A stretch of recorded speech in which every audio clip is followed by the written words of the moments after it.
Okay, in the last chapter we have are passed pawns.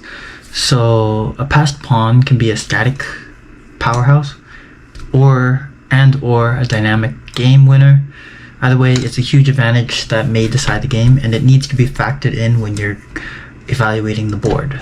Okay, so when you're evaluating weaknesses, you're trying to convert the game into a situation where you have an advantage. This is just a general principle that's applied throughout, right?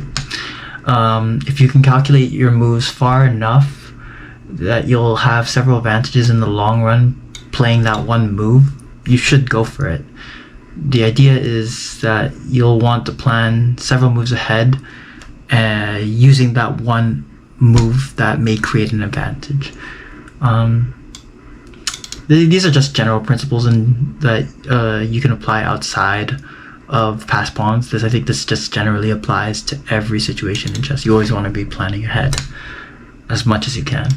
And so the ideal scenario for a passed pawn includes endgames involving only the king and other pawns possibly, or queen endgames where the queen is the only piece involved, and actually rook endgames too. Rook endgames fall under this as well.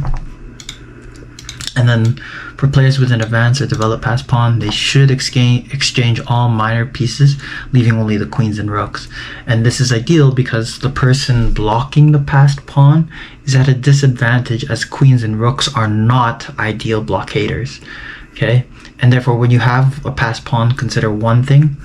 You want to force an exchange for minor pieces. This is just a general idea and not an absolute rule, because there are many exceptions. However, this is the first thing you should consider, especially if mating your opponent isn't possible or no tactics that give you an immediate advantage are available. This is a recurring theme you'll hear throughout. It all comes back to this central workflow where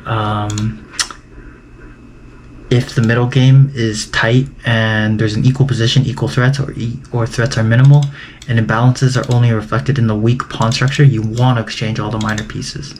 Again, only if there's no tactics available. Just a central idea to keep in mind. Okay, I think that's all for these videos. I'll see you guys on the board on ChessCom.